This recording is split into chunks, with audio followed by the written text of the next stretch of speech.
E que o Senhor seja bondoso com vocês, assim como vocês foram bondosos com os que morreram e comigo. O Senhor faça com que vocês sejam felizes, cada um na sua casa de seu novo marido. E deu um beijo em cada uma delas, e elas, porém, começaram a chorar alto e lhe disseram: não, nós iremos, senhora, para junto do seu povo. Mas Noemi disse: voltem, minhas filhas, porque vocês iriam comigo. Vocês acham que eu ainda tenho filho no meu ventre para que case com vocês? Voltem, filhas, vão embora, porque eu sou velha demais para ter marido. Ainda que eu te desse, tenho esperança, ou ainda casasse esta noite e tivesse filho, será que vocês iriam esperar até que eles viessem a crescer? Ficaram tanto tempo sem casar? Não, minhas filhas, a minha amargura é maior do que vocês, porque o Senhor descarregou a sua mão contra mim. Então de novo choraram em alta voz. Orfa, com um beijo, se despediu de sua sogra, porém Ruth se apegou a ela. Então Noemi disse: veja, a sua cunhada voltou para o seu povo e para os seus deuses, vá você também com ela. Porém Ruth respondeu: não insista, porque eu a deixe, nem me obrigue a não segui-la, porque aonde quer que você for, irei eu, e aonde quer que pousar, ali pousarei eu, e o seu povo é o meu povo, e o seu Deus é o meu Deus, e onde quer que você morrer, morrerei eu, e aí serei sepultado. Que o Senhor me castigue se outra coisa que não seja morrer me separar de você. Quando Noemi viu que Ruth estava mesmo decidida a acompanhá-la, deixou de insistir com ela. Então ambas foram até e chegaram a Belém. E aconteceu que chegaram até ali, toda a cidade se compadeceu por causa delas. E as mulheres perguntavam: essa não é Noemi? Porém ela dizia: não me chame Noemi, mas Mara, porque o Todo-Poderoso meu Deus me deu muita amargura. Quando saí daqui eu era plena, mas agora o Senhor me fez voltar vazia. Por que então querem me chamar Noemi? Se o Senhor Deus testemunho contra mim e Todo-Poderoso me afligiu, foi assim que Noemi voltou da terra de Moabe, com Ruth sua nora, a Moabita, e chegaram a Belém no começo da colheita da cevada. Amém, meu irmão? Poderá sentar. Meus irmãos, além de a gente ler um capítulo inteiro, porque não tem como a gente contar uma história se a gente pegar um apanhado, pegar um pedacinho. Eu tive que ler para que nós possamos entender que estamos diante de um relato de uma família desobediente, de uma família que não obedeceu, não ouviu a voz do Senhor por conta de um momento que o povo estava passando. Mas sabemos que o povo de Israel, a gente vê em Juízes, se a gente ler o livro de Juízes, nós vamos ver que o povo de Israel nesse período foi um povo muito estável. Ora o povo estava servindo ao Deus que nós servimos, Deus vivo, o Deus que tudo criou. Ora estava servindo deuses feitos por mão, servindo imagem. Ora momentos que tinha juízo, o povo voltava para Deus. Ora não tinha, o povo se sujeitava a deuses estranhos. E comigo e contigo não é diferente. Se nós não tivermos firmado na rocha, se nós não estivermos firmados com Deus, nós vamos ser levados pelo vento de um lado para o outro. Assim como essa família, ela foi levada. E o texto começa dizendo que no tempo de Juízes, o interessante é que entre Juízes e Samuel, o Senhor ele para contar uma história de uma mulher que nem israelita era, uma mulher que servia um povo idólatra. E aí nós já possamos entender, já começamos a explorar o texto, que eles não obedeceram, eles não oraram ao Senhor, simplesmente pegaram e saíram, porque nós vamos entender que Belém significa casa do pão. E agora nós estamos vivendo um momento contrário. Belém está passando um momento difícil. Belém está passando um momento de crise. Belém agora não tem pão. E muitas das vezes nós abrimos nossos armários em casa. Nós olhamos de um lado, olhamos para o outro, nós não vemos solução. Mas isso não significa que nós temos que abandonar Deus para servir outro Deus, porque nós, às vezes, nós olhamos para a casa do vizinho que não é cristão, que não serve a Deus, o vizinho vivendo em fartura. Mas nós temos que entender que o que nós estamos vivendo aqui é passageiro, porque o Deus não nos prometeu nada. A única coisa que Ele nos prometeu foi vida eterna. E o Senhor, Ele diz na tua palavra: busca primeiro o meu reino e a minha justiça, e as demais coisas eu acrescento. E Ele acrescenta se Ele quiser. E aqui essa família, ela não teve discernimento, ela não teve uma estrutura para poder esperar aquilo que Deus tinha que fazer. Porque se eles parassem para pensar, eles iam ver que o povo estava passando por aquela dificuldade por conta do próprio povo. A culpa não foi de Deus. E o castigo vem, meus irmãos, quando nós tomamos a frente de Deus, quando nós vamos fazer aquilo que não é a vontade de Deus, o castigo ele chega.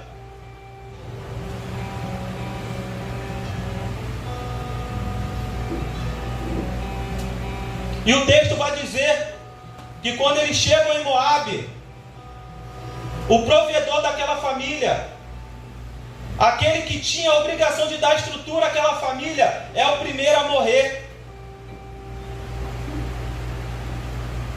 E é assim conosco. Se Deus fala para a gente ir para a esquerda, nós vamos para a direita. Se Deus fala para ir para a direita, nós vamos para a esquerda, vai vir consequência. Mesmo que não seja uma morte física, mas vir uma morte espiritual. Porque o Senhor, Ele fala para Adão: de todo fruto você pode comer, mas daquele ali você não pode. E o que Adão e Eva faz? Eles vão justamente naquele que não é, aquele que é proibido. E se nós não tivermos firmado, e se nós não tivermos a sensibilidade do Deus que nós estamos servindo, nós vamos tropeçar e vamos cair.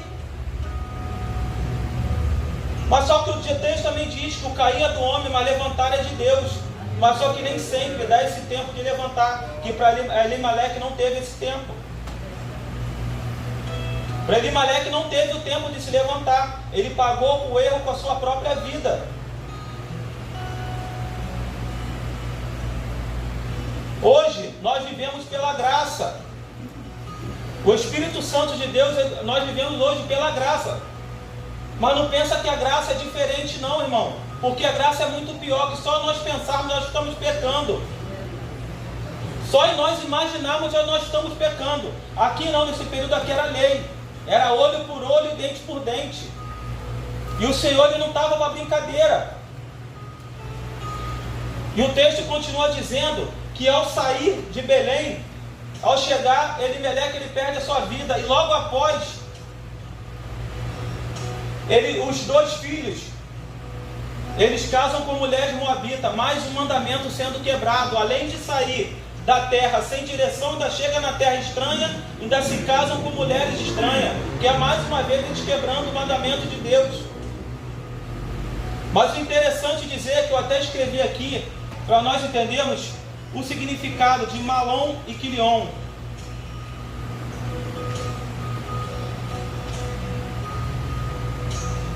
Malom significa adoentado, enfraquecido e enfermo. Quilion, desfalecido ou definhando. Então, se a gente vê aqui, nesse tempo, o nome, ele já trazia a sua característica. A característica, o nome era muito forte. Então, e a gente, vou dizer a característica, vou dizer a característica dos nomes aqui, para a gente ver que não é uma história que ela acontece por um acaso. Tanto é que Deus, Ele abre um parênteses para poder contar. Elimeleque, meu Deus e o Senhor é rei. Noemi, encantadora. Malom, adoentado. Quelion, desfalecido. Ruth, amiga. Orfa, a que se afasta. Então a gente vê que não foi uma história que caiu de paraquedas. Não foi uma história que caiu assim de qualquer jeito. Tudo aqui já teve um propósito. Olha a contradição. Um homem que seu nome significa Deus é rei, ele abandona o Deus. Noemi, que seu nome significa encantadora, agora ela sai da terra dela para ir para uma outra terra e agora ela está amarga. E os seus filhos em outra terra, olha o significado do nome. E com isso, seus filhos têm uma morte muito precoce. É que eu quero dizer para vocês, irmão, hoje o Senhor me trouxe aqui para dizer que independente da situação com a qual nós estamos vivendo, independente da dificuldade, o Senhor ele fala para mim, para você permanecer. O Senhor fala para mim, para você que o tempo difícil vai passar. O Senhor, ele manda dizer que é Ele quem nos leva para o deserto, porque no deserto é lugar de aprendizado. Então, se hoje nós estamos passando por dificuldade, estamos passando por um processo, permaneça, não tome a atitude sem antes orar ao Senhor, só saia da situação, só mude de opinião se o Senhor falar com você. Porque aqui estamos diante de uma família que tinha todo o futuro pela frente. A gente estudando, a gente pode entender que era uma família que tinha posses, mas uma família que tinha posse, que entrou em desespero. O Senhor não tem deixado faltar nada nem para mim, nem para você. O Senhor tem suprido a nossa necessidade. E por que ainda nós ficamos reclamando ao Senhor querendo mais? Como já foi dito aqui, o Senhor ele fala para nós buscarmos primeiro o seu reino e as demais coisas ele acrescenta. Mas as demais coisas, às vezes não entendemos. As demais coisas é o sol para nos dar a vitamina D, é a chuva para poder regar a terra. E nós pensamos que essa coisa que ele pode acrescentar é um carro novo, é uma casa de praia. E não é sobre isso que o Evangelho fala, não é sobre isso. Não estou falando aqui que nós não temos o direito de ter o melhor dessa terra, mas nós não podemos colocar como se isso fosse a nossa prioridade. A nossa prioridade é morar no céu, é chegar lá em cima e encontrar aquela rua de ouro. E ele diz que lá não haverá choro, não haverá ranger de dentes, só haverá alegria. Então, por que nós colocamos dúvida no Deus que nós servimos? Porque se a gente, muitas das vezes, se a gente for passar por igreja, a gente visita igreja, tem pessoas que nem acreditam que Jesus Cristo vai voltar. Serve, fala que serve a Deus, mas não acredita. Porque ainda acha que tem mais tempo, tem tempo ainda para curtir, ou ainda quero conhecer. O único lugar que eu quero conhecer, meus irmãos, é o lar celestial que o Senhor preparou para mim. Então que nessa noite nós possamos entender o real propósito na nossa vida, o real propósito na vida do cristão. Porque às vezes nós colocamos um desejo no nosso coração e nós achamos que é Deus que está falando. Não, às vezes é nós que queremos, a gente coloca Deus. Ah não, Deus falou. Deus não falou não, meu irmão, porque é o nosso desejo que nós colocamos à frente. E quem tem que ir à frente é a vontade de Deus. O nosso desejo vem depois. Aleluia.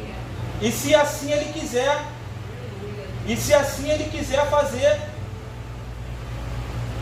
porque o Deus é dono do ouro e da prata, é dono dos céus e da terra, é dono do mar, de tudo que nele há. Então se Ele quiser fazer, Ele vai continuar sendo Deus. Nós é que somos dependentes de Deus. E nós temos que ter essa certeza que nós somos dependentes do Senhor. Nós temos que orar ao Senhor para estabelecer nossa família, porque nós estamos vendo aí a cada dia que passa o inimigo ele querendo atuar na família, ele querendo destruir família. A cada dia que passa nós vemos criando, hoje é LGBT, não sei o que, daqui a pouco eles estão colocando o alfabeto inteiro. E nós como cristãos nós estamos fazendo o que a respeito disso? O que nós estamos pregando? Nós temos que falar a verdade, porque o fim está próximo. Jesus Cristo está voltando. E nós não podemos abaixar a cabeça, nós temos que pregar a verdade, independente de qualquer coisa. Independente do que vamos enfrentar, nós temos que pregar a verdade. Nós temos que pregar que Jesus Cristo é o caminho, a verdade e a vida. Nós temos que pregar que o Senhor ele constituiu homem e mulher. O Senhor constituiu homem e mulher. Não existe terceiro sexo. E nós temos que pregar. Não temos que ser arrogante, mas temos que pregar dentro da palavra. E cada dia que passa, a idade está diminuindo. E nós estamos aceitando. Nós estamos concordando. Quando nós não falamos, parece que nós estamos nos acovardando. Não estou fugindo, vou voltar para o texto, mas o que Deus está impulsionando, eu não sei o que Deus quer dizer. E nós estamos nos acovardando, porque é muito fácil nós falarmos quando nós temos, o nosso vizinho tem, mas quando é do nosso, a gente quer dar um jeitinho, a gente quer burlar a Bíblia para poder que as pessoas aceitem. O Senhor, nós só temos compromisso com o Senhor, a palavra ela tem que ser dita. A palavra ela tem que ser pregada. Nós vemos, acompanhamos o congresso, eles já não querem mais que a Bíblia seja lida. No início do congresso, no início das reuniões, eles não querem mais que a Bíblia seja lida. Palavras que é ditas no altar, pessoas estão sendo perseguidas. Nós precisamos falar a verdade. Nós somos profetas de Deus aqui na terra. E o que nós estamos fazendo? O pastor estava falando aqui da questão da cruzada evangelística, do evangelismo. Antes nós encontrávamos igreja, uma igreja encontrava a outra na rua fazendo evangelismo. Hoje a gente passa na rua e a gente não vê ninguém mais evangelizando, irmãos. Mas a cada esquina que a gente passa aqui, a gente vê um baile funk. Nós estamos deixando o império do inimigo se estabelecer. E ele não pode se estabelecer. Está certo que a palavra de Deus ela tem que se cumprir. Porque em Mateus 24 vai dizer que ninguém sabe o dia nem a hora que ele vai voltar. Mas ele deixa para a gente um parêntese, que seria como se fosse no tempo de Noé. E a gente que leu lá como foi o tempo de Noé. E se a gente vê como os tempos que a gente está vivendo hoje, qual é a diferença? Qual é a diferença do tempo de Noé para os tempos que nós estamos vivendo hoje?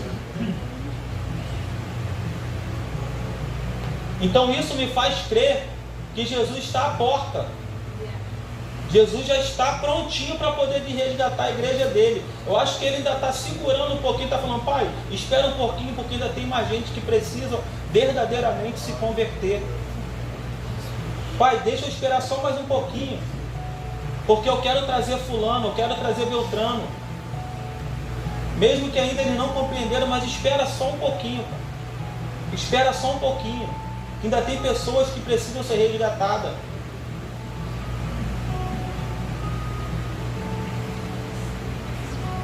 Que nessa noite o Espírito Santo venha trazer uma palavra de inspiração para nossas vidas, uma palavra de renovo para nossas vidas, uma palavra onde nós possamos refletir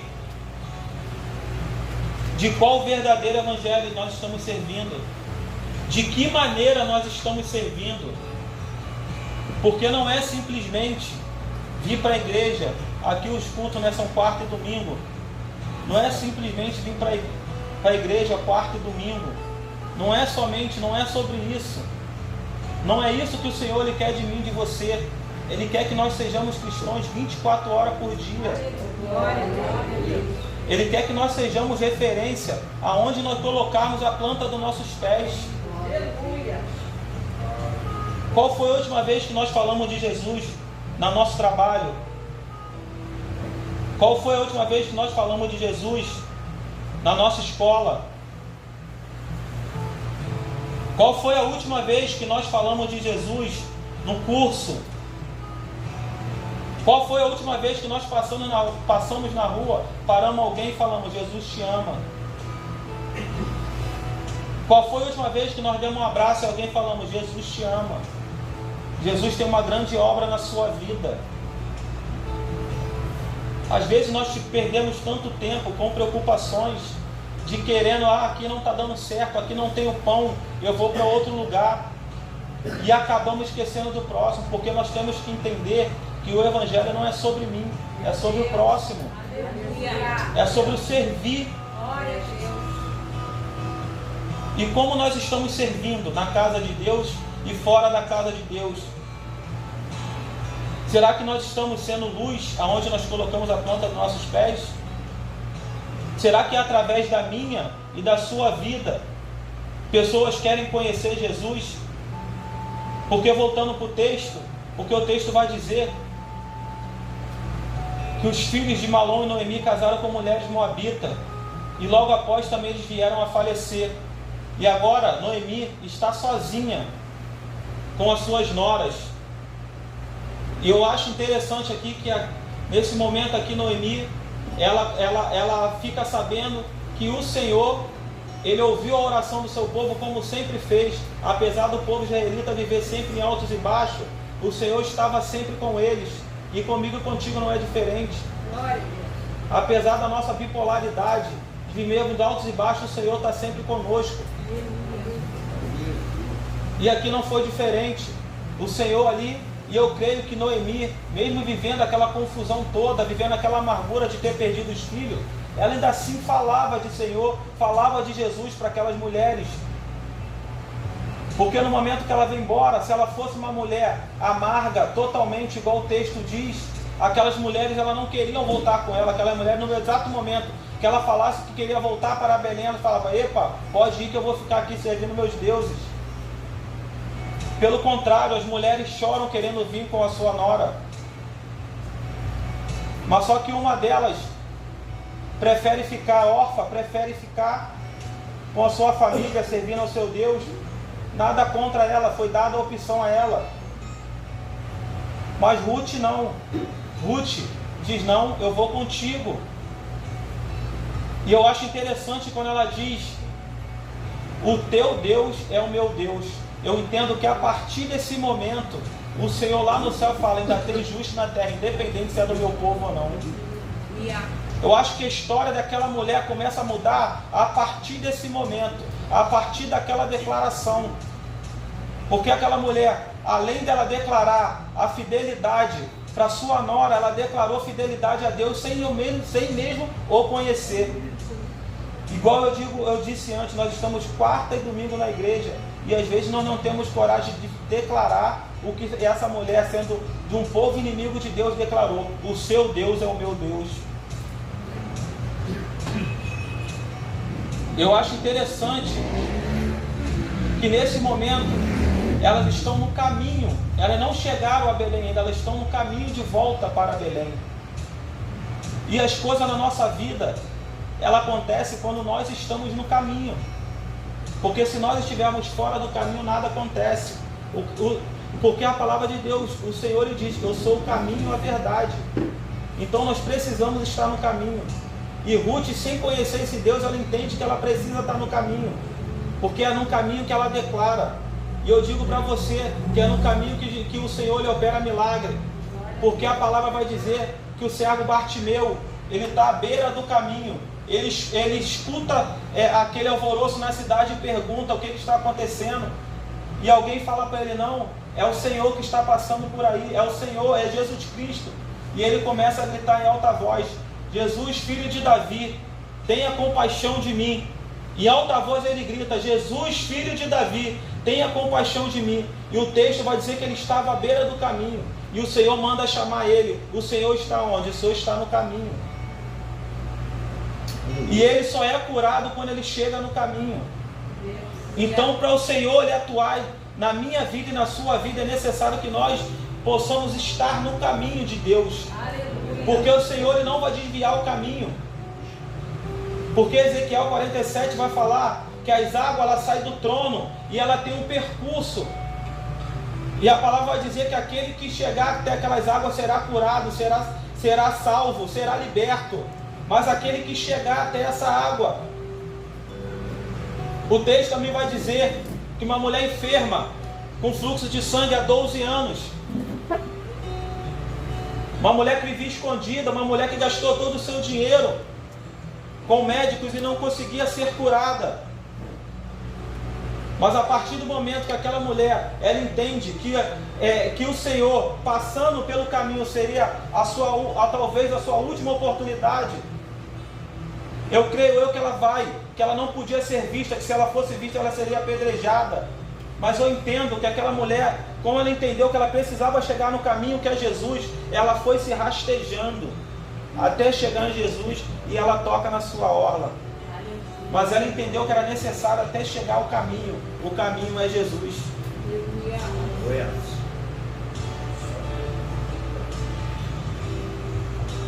E agora a gente, mais à frente, a gente vê que essa mulher, ela chega com Ruth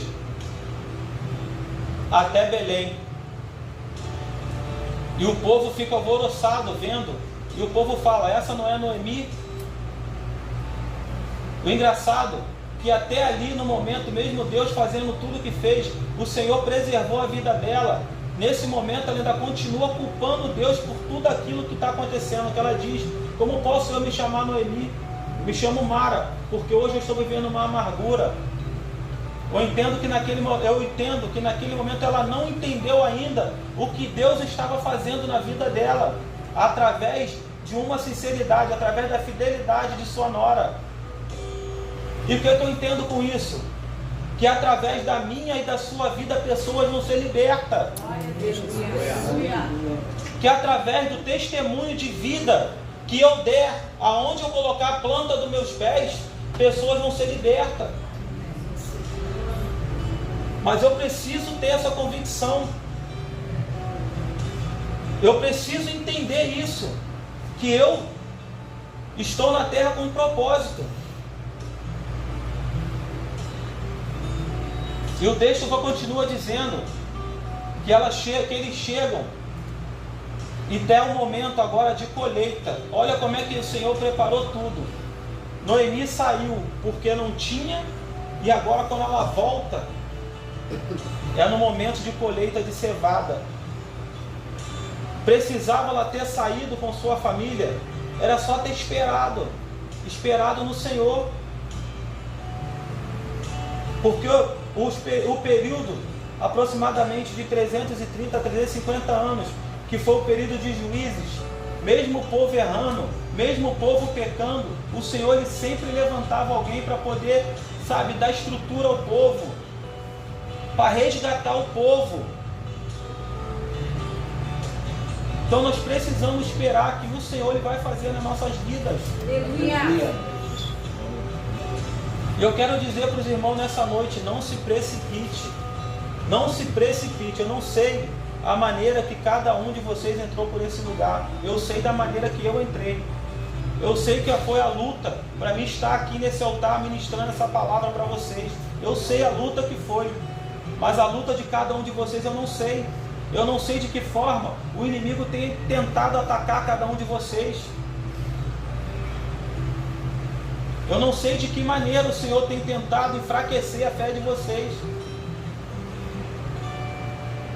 Mas eu venho aqui para dizer que Deus não perdeu o controle. Aleluia. O controle está em suas mãos. Glória a Deus. E nessa noite que nós possamos, meus irmãos, entender que Ele está comigo e está contigo. Aleluia. Tudo tem um propósito de Deus nas nossas vidas. Às vezes nós não entendemos agora. Nós possamos não entender o momento agora a qual nós estamos passando. Às vezes pode ser que nessa noite você chegou aqui com as portas fechadas. Você chegou aqui com a madre fechada. Mas o que você tem feito para o Senhor abrir uma porta? Eu costumo muito dizer para os jovens lá na igreja, e até mesmo para a nossa faixa etária de idade, às vezes nós pedimos a Deus para ser um pregador, nós pedimos a Deus para ser um orador, pedimos a Deus uma porta de excelência, mas você tem se preparado para isso? Eu costumo muito dizer que o Enem Muitos jovens cristãos não estão nem aí, acorda meio-dia, acorda 1 hora, quando você vê o ímpio acordando 6 horas da manhã, às vezes nem dormindo para poder estudar, para passar na prova. Deus é justo, Deus não vai abrir a porta para aquele que acorda meio-dia, para aquele que não se qualifica. Deus vai abrir a porta para aquele que melhor se esforçou. Deus não é Deus, Ele é justo. Deus, Ele é justo. Nós precisamos, para viver o melhor de Deus nessa terra, nós precisamos nos qualificar. Porque Deus não vai pegar, igual eu disse aqui, não vai pegar uma pessoa que estudou a sua vida inteira e pegou uma pessoa que nunca quis estudar e vai prestigiar aquela pessoa que nunca quis nada. Nós precisamos entender, por isso que muitas das vezes nós vemos dentro da igreja pessoas frustradas, pessoas como Asaf, que olhou para o lado, viu o ímpio prosperando, falou: Senhor, sabe, nós precisamos, a nossa ficha precisa cair. Deus tem promessa na minha e na sua vida, mas Deus, Ele faz a parte dele, mas nós temos que fazer a nossa. E eu creio que aqui, quando Ruth e Noemi elas chegam aqui, que Noemi diz que agora ela vive na amargura, o Senhor não leva em consideração, porque por mais que ali ela ainda não entendeu que tem um plano, mas o Senhor já tinha traçado um plano para ela. E o Senhor já traçou um plano na minha vida e na sua vida. Aleluia. E o texto vai dizer que a partir desse momento que eles chegam, Ruth, ela vai para a colheita pegar espiga, aquelas sobras. Eu não vou entrar que isso também é mandamento, mas vou entrar, senão a gente vai perder muito tempo, mas isso também era mandamento. Que naquela época, da colheita, o que caísse no chão era para deixar para as viúvas poder logo vir atrás e poder pegar, para elas também terem o que comer. Então é tudo plano de Deus. E ela justamente, como é que Deus estava no negócio? Ela vai no campo de Boaz. Boaz era um parente mais próximo de Elimeleque. E ela agora achando que ela não podia, que a sua família ia acabar ali, agora ela encontra um remidor, encontra Boaz, que seria o remidor, aquele que toda a família, ele tinha alguém que era para dar continuidade, se caso acontecesse o que aconteceu com essa família, era aquele que ia dar continuidade. E o Senhor, Ele faz tudo aquilo da maneira que Ele quer, do jeito que Ele quer. Ele coloca Ruth no campo de Boaz, Boaz vê Ruth, Boaz se encanta com Ruth, Boaz, ele casa com Ruth, Boaz tem um filho com Ruth. Por quê? Porque o plano de Deus, ele tem que seguir. E nós vamos ver que Ruth, por conta dessa sinceridade que ela teve, uma mulher de povo estranho, ela vai ser da descendência de Jesus Cristo, ela vai continuar a descendência do rei Davi. Então não importa, nós temos que entender, toda vez que nós pensarmos em desistir, nós temos que olhar para trás e ver da onde que Deus nos tirou, da onde que Deus nos resgatou. Às vezes, por qualquer coisinha, nós queremos chutar o balde. Eu não vou mais para a igreja, eu não quero fazer mais isso. O pastor não me viu, o irmão não me viu. Quem tem que te ver é o Senhor, acorda para a vida. Quem tem que te enxergar é o Senhor, porque foi Ele que te resgatou do lamaçal. Outra hora você estava perdido no mundo, Ele foi o único que estendeu a mão para você e te deu veste nova. Porque aqui esse exemplo é bem claro. Ruth, ela servia a deuses estranhos, ela servia a deuses a qual ela colocava a mão. Agora ela pela sinceridade dela, ela declara amor a um Deus que ela nunca viu. E hoje nós temos aqui, ó, Deus fala comigo e contigo através da palavra. A palavra diz: conhecereis a verdade e a verdade te libertará. Quem vai te libertar é o Espírito Santo e a palavra, não sou eu. Então que nessa noite, meus irmãos, o Espírito Santo tenha falado com cada um de vocês de uma forma diferente, de uma forma especial, que o Senhor, Ele tenha dado o acalento que vocês precisavam nessa noite, através da palavra do Senhor. Porque é uma palavra de despertamento, uma palavra de chamar a atenção, uma palavra para nós verdadeiros entender o propósito de Deus nas nossas vidas. Porque o inimigo ele está aí, ó, doido para acabar com as nossas vidas, ele está doido para a gente poder afastar da palavra do Senhor. Mas eu creio que nessa noite ele se levantou, foi para cair. E se você entrou aqui hoje triste, você vai sair daqui alegre. Se você entrou aqui hoje pensando em desistir, o Senhor está segurando na tua mão. Se você entrou aqui hoje precisando de uma porta de emprego, ore a Deus que Ele vai abrir. Se você saiu de casa hoje, você olhou sua despensa, não tinha nada. Quando você chegar em casa, você vai receber um telefonema. Vem aqui buscar uma cesta básica, porque o Senhor Ele trabalha assim. Nós servimos um Deus que Ele é provedor. Às vezes nós não entendemos, porque quando nós estávamos no mundo não faltava nada. Nós metíamos a mão no bolso, nós tínhamos dinheiro. A gente ia para onde a gente queria, a gente comia a hora que a gente queria. Mas qual era a procedência desse dinheiro? Qual era a procedência? Hoje não. Hoje o Senhor está cortando, Ele está só podando. E Ele está deixando nós vivermos com o suficiente, com aquilo que nós precisamos. E eu falo isso para os irmãos com propriedade. Eu, antes de aceitar Jesus, eu tinha 2 empregos, eu tinha uma renda de quase 8 mil reais por mês. Hoje eu vivo com menos do que isso e Deus não deixa faltar nada. E pelo contrário, se eu falar, Senhor, eu quero comer isso amanhã, o Senhor provê, Ele vai lá e eu faço. Então, mas só que Deus não permite, porque Ele sabe aonde nós podemos colocar a nossa mão.